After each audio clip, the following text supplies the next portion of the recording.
So a brother is told by his dad to go out and check on his other brothers. You guys have all done this before if you've had kids. You tell your kids to go check on each other to make sure everything's okay. But this is a little different situation. This brother's a little older. He's 17. And his brothers, the brothers he's going to check on, are actually a little bit older than him. They're in their 20s and 30s. But they're a family, they're basically a family farm, a family ranch. And so the dad tells the brother to go check on the other brothers. He heads on out to do it because he's normally used to doing these types of things. He's a good kid. He's very responsible. But that also causes a problem. You see, this brother is kind of a family favorite, and everybody knows it. Dad has said, because of the bad family dynamics, that this is his favorite son, at least of the ones that are there. And so he sends this brother out. The brother shows up. He's got a new jacket on. He's got taken care of. And when he gets out to see his brothers, they're angry. If you don't know what I'm talking about, I'm actually talking about the book of Genesis, and I'm talking about a guy named Joseph and his brothers. Joseph is a man who, as a 17-year-old kid, has had a lot going for him. He actually had a dream at one point in time that he was going to be kind of over everybody, and that his brothers and his parents and everybody was going to bow down before him. Not an awesome dream to tell everybody else about, because you can imagine how well that went down. But his brothers couldn't stand him. When he shows up to find his brothers out here working with the sheep, they see him and they come up with a plan. And this is the part that blows my mind. They come up with this plan, and here's the plan. They're like, we should do something with him. Let's grab him. So they take their brother, and they grab him before he knows what's going on. There's 10 of them, right? So there's not a lot he can do. And they throw him down in a hole. And while he's down in this hole, something happens that will scar you. As he's laying in this hole, he hears his brothers up above, and he hears some of them say this: I think we should kill him. I think we should kill him. If we kill him, we can do this. We can take that nice jacket of his that Dad got for him. We can take that jacket. We can tear it up. We can put some blood on it from an animal and tell Dad that he got killed. And nobody will know any better for it. There's no FBI, right? There's no Galilee Police Department that's going to investigate this thing. And so he hears this, and as he's laying here inside this hole, he starts pleading for his life, and then they say, you know what? Let's not kill him. You know what we should do? We should sell him. We could sell him into slavery. Here comes some Bedouins right now. They're coming down the road. We can sell him into slavery, and then we're not losing out. You see, if we kill him, we don't make any money. But if we kill him, we get some cash. I mean, if we sell him, we get some cash. And so they decide in that moment, let's not kill him. Let's sell him. He didn't know this at the time. They didn't know this at the time. But this was going to be the last time that they were going to be together for a long time. And in their minds, this was going to be the last time they'd ever see him again. And they were going to be better off for it. So they drag him up out of the hole. They pull him out of this hole. And they sell him to the people coming down the road. To picture camels, Bedouins traveling to Egypt. And the last time he saw his brothers, he was probably tied to the back of the camel as he's walking the 250 or so miles in the desert to Egypt. How would that mess you up? How badly would that mess you up? If your family, the people you're supposed to trust, the people you're supposed to expect to take care of you, betray you that way. And I say this knowing full well that there are men and women in this room who have baggage that is maybe not like that, but just as heavy in their hearts. Family baggage is super hard. And last week, as Brandon talked about this guy Joseph, he talked about this story, and it was a precursor to what happened with Joseph in the first half of the rest of his life. You see, what Brandon talked about last week with Joseph was how he was faithful, and how after this he got sold into a home, and he was accused of doing things with the wife, of trying to take advantage of the wife of the guy that owned the home, and instead he was thrown, because of that, he was thrown into prison. But God blessed that, and ultimately God blessed him and allowed him to be faithful, and he was put in a position by the end of this where he was over Egypt, second in command over all of Egypt. And Joseph was very faithful in all of these things. And we listened to this story last week, and many of us think, well, that's fantastic. Joseph seems like a really cool guy. I'm amazed at the fact that he could be faithful after all of these things that happened to him. But it's different when it's your family. Today we're going to look at something that's harder. We're going to be looking at Joseph and how he re-interacts with the family that has sold him into slavery. One of the craziest stories that you're ever going to deal with, but I think it's one of the most important stories that we can ever deal with. Today we're going to finish up the book of Genesis. And in this passage we're going to look at today, we're actually going to look at a few different passages. What we're going to see today is how Joseph reintegrates with these brothers that sold him into slavery, that took his jacket, they cut it all up, they tore it up, they put sheep blood on it, they brought it back to Dad. They said, your son has been killed, so Dad assumes that his son is dead. How they have sold him off. We're going to see actually today how the brothers deal with this fact later on in life and how it affects them as well. But what I want to ask you to do today, as we study through the end of Genesis, is I want to ask you to, and this is uncomfortable, this is hard, I know this as a person with baggage, to look at the example that Joseph sets, to look at the way that he chooses to walk with his brothers when things are brought back to the fore as he sees them again. I want to look at this story, and I want to ask you to see God's faithfulness even in what is in the moment next to impossible to believe is a faithful time. I want to ask you to do this because I want to show you something today. I want to show you that God is faithful, can be faithful in the hardest of situations.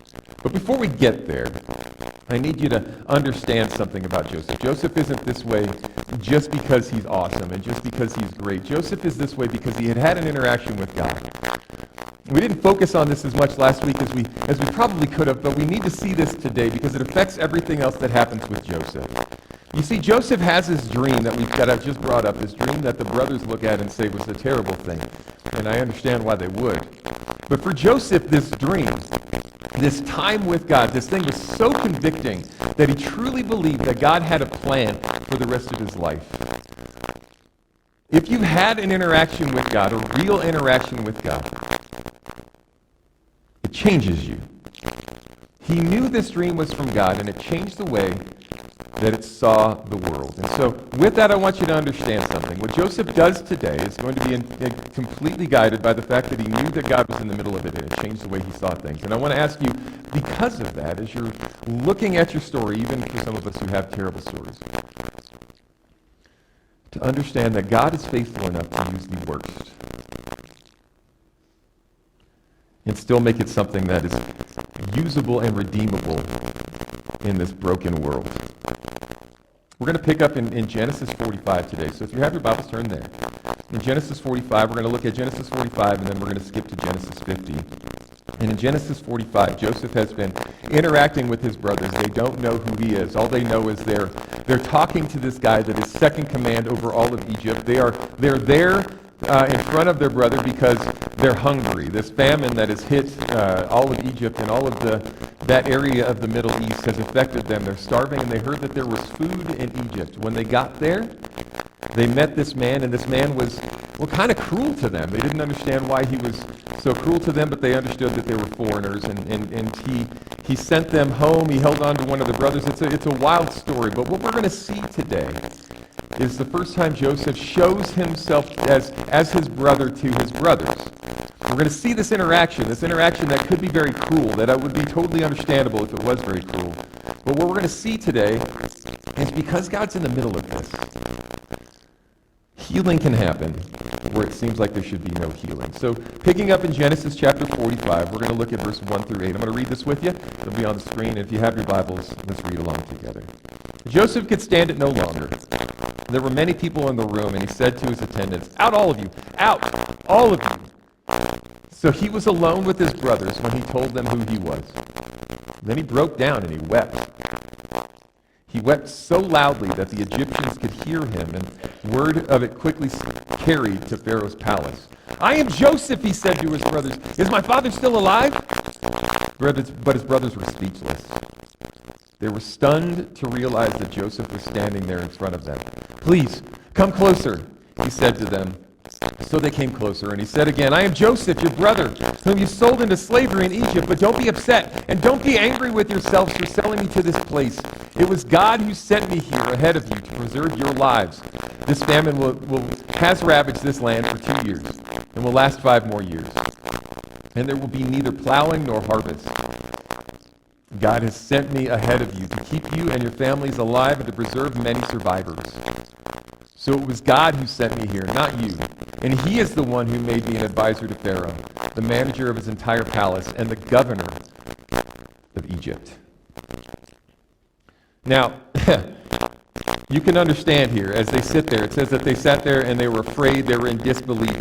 You can understand why they would be a little bit afraid, right? You can understand why they might be a little bit scared. Any of you guys ever done something to somebody that you knew you probably shouldn't have done? Anybody in this room ever messed somebody else over? Or is it just me, right? Like, I have said things that I know I shouldn't have said. I've done things that I know I shouldn't have done, and I have lived with the fear of, if I ever run into that person, anything that person gives me, I'm going to deserve. Joseph is standing in front of his brothers. Joseph is second in command over all of Egypt. Joseph is powerful, and the last time that they saw him, it says, was when he was 17. That has now been at least 22 years. So he's pushing 40. They're in their 50s. They see this guy. They don't recognize him because it's been a long time. If you're like me, I've run into people that I graduated from high school with that I can't recognize today because we look so different.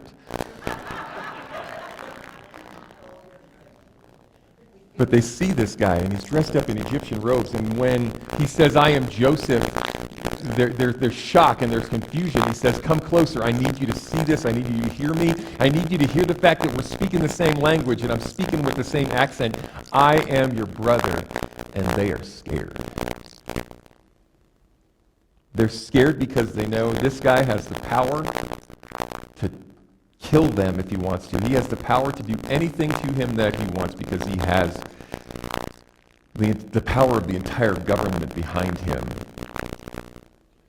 But Joseph says something here that blows my mind. Joseph says, it wasn't you who did this, it was God. How can he say that? Joseph's encounter with God when he was 16, 17 years old in this dream, this encounter with God, this meeting with God, changed the way that he saw the world. It changed the way that he saw the world because he understood, really understood, that there is someone who is bigger than me, that's bigger than my plans. He is bigger than how I understand the world to be. And if he is faithful in this, and he has shown himself to be faithful, then I have no answer but to trust that he knew what he was doing, even in the heartbreak that we've all experienced over the last 20-something years. I was listening to a guy talk this week as I was, my family took a drive to Arizona. Beautiful. Glad to be home. But we took this drive, and as we were driving back, I was listening to a preacher talk. And as he was talking, he said something. If you were to come up to me, Tom, and say, hey, I just got hit by a train. All right? I just got hit by a train. And I'm having a hard time. I'm sorry I was late. I got hit by a train. And I looked at you, and I was like, he still has all his teeth. His clothes don't look pretty torn up. He's walking. He still looks stronger than me. So this is Tom. He's looking good. I'm going to look at you and say, Tom, I don't think you got hit by a train. I think you're making it up. Because you don't look like you're any worse for wear. You don't look changed. If you get hit by a train, the train changes you in certain ways. When people say they have an encounter with God, he changes them. He changes them. Changes the way that we see the world. In fact, we are, as if you're a follower of Jesus, you're saying, I had an encounter with the God of the universe. He sent his son to die for me. He died for my sins. He took away the guilt and the things that I carry for myself. He has changed me, and that's why I can go through this world. And I don't have to have bitterness, and I don't have to have envy, and I don't have to have heartache in the same way, because I trust that my future is guided by him. It's not guided by me. He has changed me. And if I look at you, it's not that I can judge whether you're saved or not, but if I look at you and I say, you don't look like you've you've been hit by a train, if your life doesn't look any different today than it did 25 years ago before you came to know Jesus, or you said you did you? Not trying to throw people under the bus. This preacher was talking. I'm listening to this guy talk, and I'm like, that hits home to me. How can Joseph forgive his brothers? Because he has seen over the time that God knew what he was doing, and that ultimately today, many lives are going to be saved because of this thing that his brothers did that was evil. Joseph's encounter with God changed the way that Joseph saw the world. Right? It changed the way that he saw the world. It changed it in a way that was fascinating because he was able to see a bigger picture than just what's happening to me.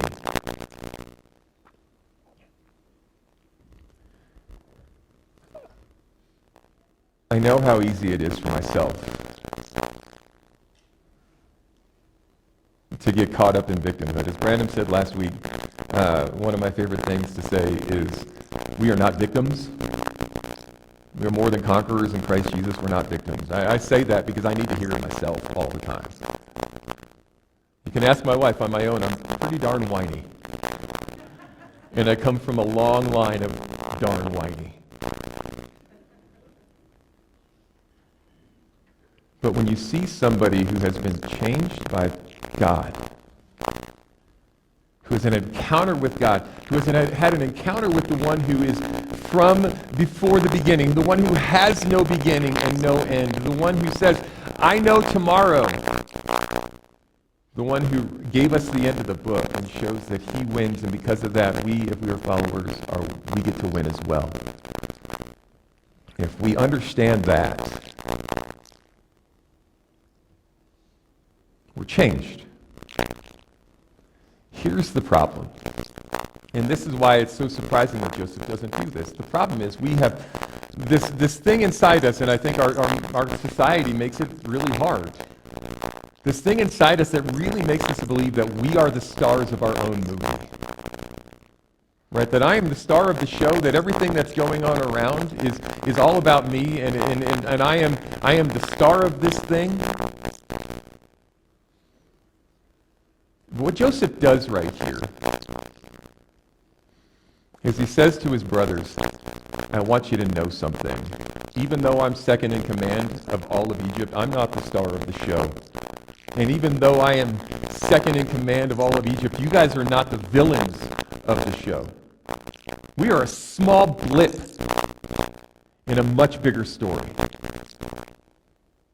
We are a small blip in a much bigger story, and it's not my story. It's the story of God taking broken humanity and saying, I have a better way. Taking this thing that we have broken, this creation that God made for us, that we have broken because of our selfishness and our bitterness and these things, and taking it and say, I've got a better way, and I'm going to take a people out of this, and I'm going to show them a better way, and they are going to be messengers of hope in a world that is broken. And if Jesus doesn't come back before I die, there will be a time 100 years from now where nobody's going to remember Jim Bugelman. But the fact that I got to share hope and show other people Jesus, and other people have come to Jesus because of the message that God has used me to be a part of and other people to be a part of, means that my life and my purpose will not have been wasted, but it will be a victory. And that is the hope that we have in the darkness that we are in. I hope that doesn't sound selfish, because I don't intend it to be. Joseph understood in this moment the bad stuff that had happened to him. God used it to ultimately save lives. We're going to see that here in a little bit as we go forward here. But I need to show you something as we go along with this. If you've got family baggage, you know the pain, because so much of that, and please don't, I'm not trying to belittle what has happened. But so much of that comes down to, I don't understand how those people could do this, and I'm sure Joseph had the same thoughts. But what Joseph didn't know was going on was what was happening inside them at the same time. You see, their own sin had affected them for years. I want to look at skipping forward to chapter 50. We're going to look at verse 14 through 18. And in this, we're going to see something. So Joseph said to his brothers in the passage we just read, look, God did this. It's okay. It's not your fault. I'm not going to hold this against you. It's okay. And his brothers, hearing this, you would think would be put at ease, but they're not. We get to chapter 50. Joseph's father has died. Jacob has died. He's the father of the brothers, and he has passed away. And they come to Joseph as soon as he has died, when he is mourning over his father and going through the process of mourning and burial. After that is done, the brothers come up to Joseph and they say this in chapter 50, starting in verse 14. After burying Jacob, Joseph returned to Egypt with his brothers and all who had accompanied him to his father's burial. But now that their father was dead, Joseph's brothers became fearful. Now Joseph will show his anger and pay us back for all the wrong that we did him, they said. So they sent this message to Joseph. Before your father died, he instructed us to say to you, please forgive your brothers for the great wrong that they did you, for their sin is in treating you so cruelly. So we, the servants of the God of your father, beg you to forgive our sin. When Joseph received this message, he broke down and he wept, and then he looked at his brothers. Then his brothers came and threw themselves before Joseph. Look, we are your slaves, they said. So, as soon as Jacob died, the brothers were afraid. Okay, well, he's acted like he forgave us. But we all know there's no way anybody could really forgive for something like that. And so we're going to say, let's get a message. Let's say that God told us to tell him that he has to forgive. Now, we need to know something about Jacob. If you read the passage between 45 and 50, Jacob, the father, had no problem saying what was on his mind. So this is not something that the dad did. If he had wanted Joseph to forgive and he didn't believe he would have said it on his own. But instead what we see here is the brothers, because of their own fear and their lack of ability to trust, now find themselves throwing themselves at their brother's feet saying, please forgive us. Please forgive us. We're your slaves. You can do with us what you want. Why would they believe that Joseph was going to kill them even after he said he had forgiven them?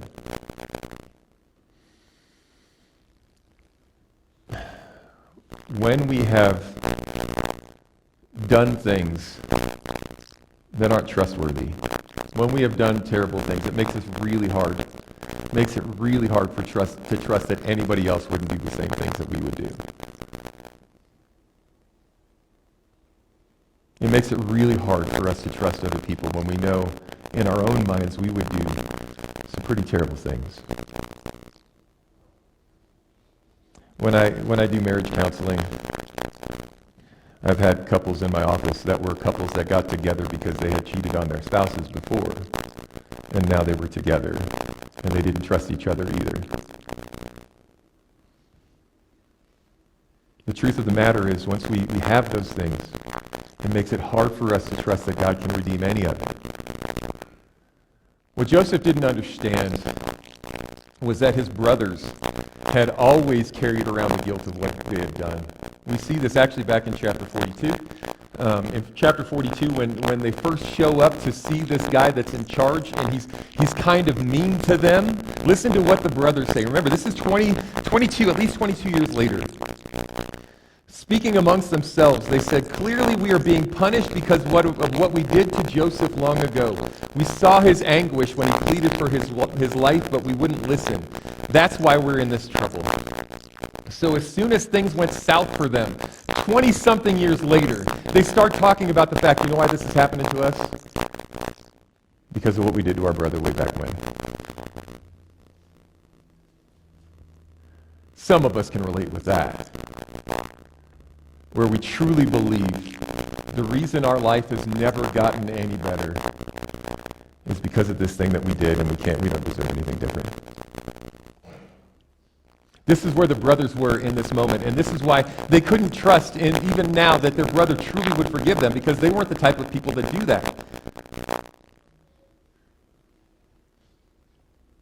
And the weight of what they had done had carried around with them. Maybe you're in that boat where You know the things that you said, and you can't unsay them now. Or the decisions that you've made that have put you in this place where you can't trust anybody.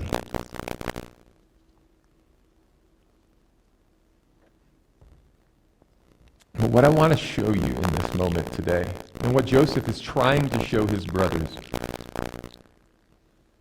is that God can take the worst, and still do something with it. I want you to see really as powerful as any passage in all of Genesis, as powerful as anything that is spoken by people in all of Genesis. The words that Joseph says in verse 19 through 21. But Joseph replied, "Don't be afraid of me. Am I God that I can punish you?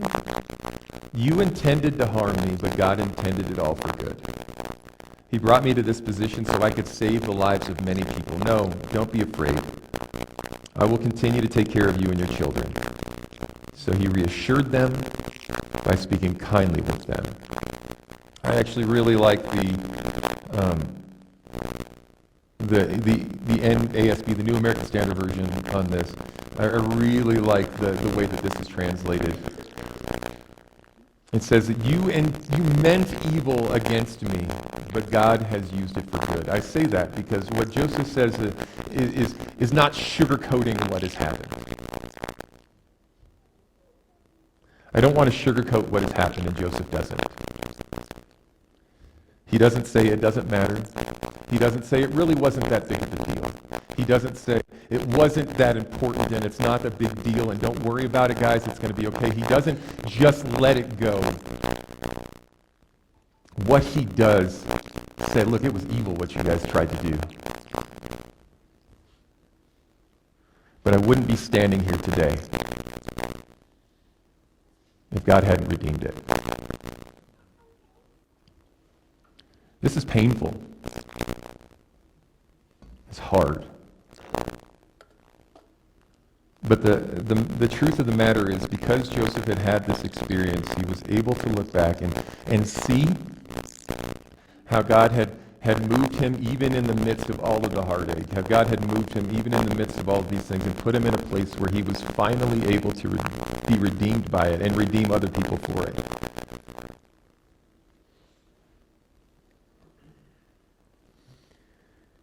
And in that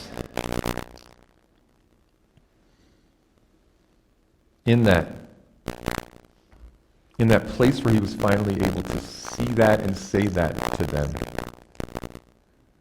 the power of the event of the past lost its authority over the life of Joseph and those brothers. You see, and this is the hard thing, for the brothers and for Joseph, that event on that day defined the rest of their lives until this point. For Joseph, because Joseph was able to be healed of this. It was something that he was able to look back on and say, look, my brothers had tried to do, God ultimately redeemed that, and today I'm able to stand here as a strong man. I'm able to stand here as a man, and I'm able to help people because I know that God is faithful. For the brothers, it had guided them in guilt, it had torn at them, and it had ruined them. But this moment didn't have to define everything for them. And I am not at all unaware of the fact that I'm standing in a room with brothers and sisters in this room who have moments like that define everything that's happened afterwards. Incredibly evil, terrible moments. For some in this room, people have done things, had things done to them that should have never happened. Betrayed by the people that should have trusted them. They should have trusted. And for some of us in this room, those moments define everything that's happened since. I can't ask you simply to just walk away from it because I don't think that that's the biblical thing. The biblical thing involves stepping away from that place of judgment, the place of the judgment seat, and saying, I'm going to let God handle this. God, who is bigger than me, I'm going to let him be the decider, but I am going to trust that he knows what he's doing with me, even in the midst of this heartache. But there are others in this room who have done things that they never should have done. And that moment has affected and defined them, or those moments have affected and defined them.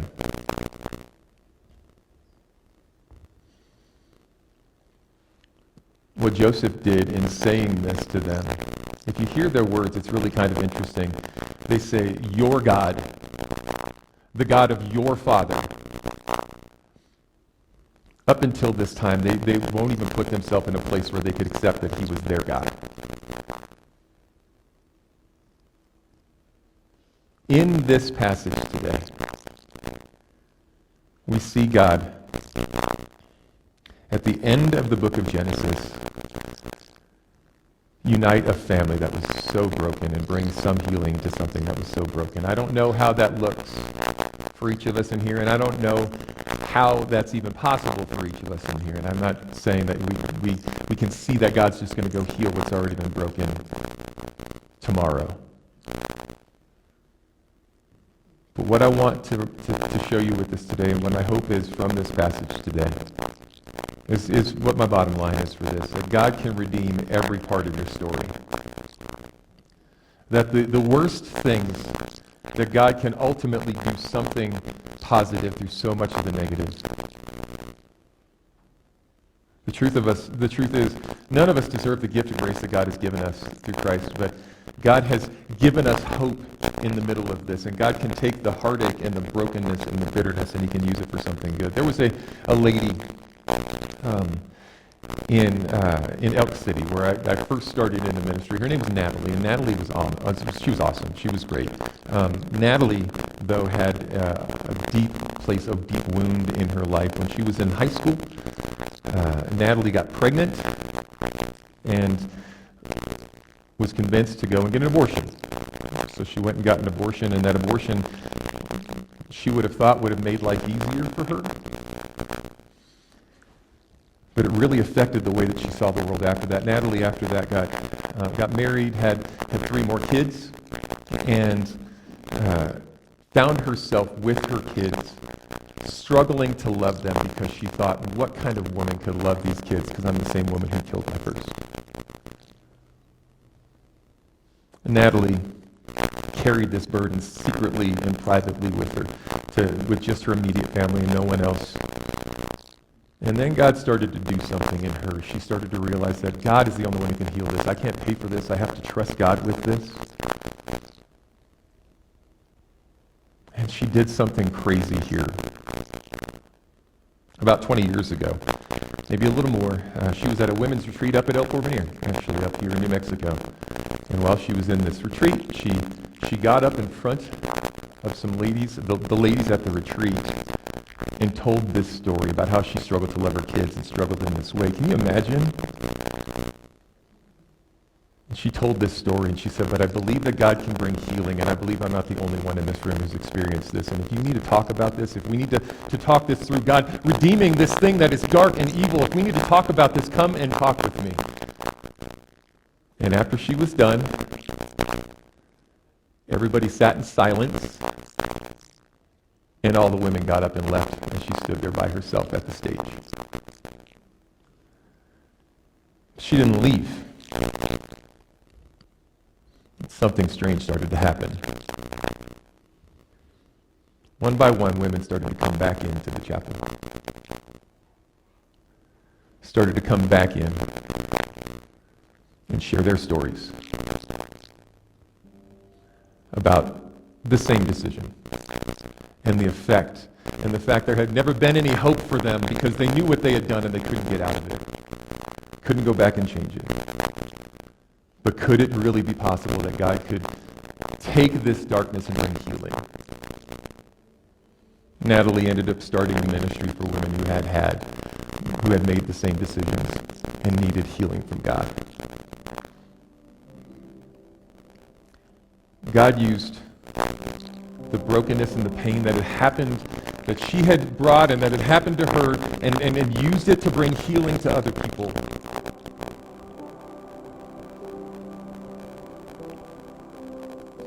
We don't understand how big God is.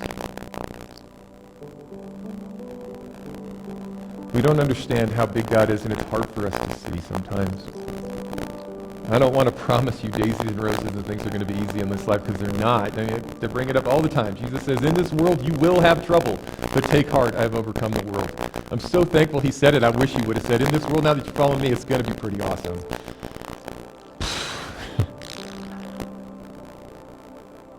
But that wouldn't have been the truth. The hope is down the road. The hope is down the road when things are going to be great in eternity. But the hope is also now, because everybody has struggles in this world. But if you are a follower of Jesus, you are the one who God brings comfort for now. Philippians chapter 1, verse 6 says this. Paul says this, and I am certain that God, who began a good work within you, will continue his work until it is finally finished on the day when Christ Jesus returns. Please understand, your story's not finished yet. Your story's not done. Your story may be very painful. You've had terrible things done to you, or maybe you've made terrible decisions, but God can still use you. If there's something that's happened that's the primary story of your life, if that is the primary story of your life, you'll never be able to heal. The change starts to happen when the primary story of your life is what God has done on a cross 2,000 years ago and inside you today. When that becomes the most important story, the other things get put in a place where they can be necessary and useful instead of so painful. So here's what I would like to ask you to do. I'd like to ask you with your head to if you're a believer, write down the ways that God has brought healing and purpose in the pains that you have experienced. Go back and look and say, I know that this happened, but God has brought healing in this way, or I know that I made this decision, but God has brought healing in this way. I know that these things are there, but God has used me to be able to do this because of that. I'm not asking you to, I'm not telling you it's your fault to struggle with what's happened, that you should just suck it up and get over it. But I'm asking for God to bring some healing. It means to allow God to show you how this doesn't have to be the primary story. And I don't think we have a slide for this, but with your heart, I want to ask you to pray over and remember the promises of God. God promises to redeem this, like Paul just said, that he is going to bring to completion what has been done. Paul tells us in Romans 8, verse 17 and 18, and since we are his children, we are his heirs. In fact, together with Christ, we are heirs in God's glory. But if we only share in his glory, we must also share in his suffering. Yet what we suffer now is nothing compared to the glory that he will reveal to us later. The suffering of now, the suffering and the battle of now, is nothing compared to the good that God can bring through that and will bring through it ultimately when Jesus returns. And lastly, and here's the challenge.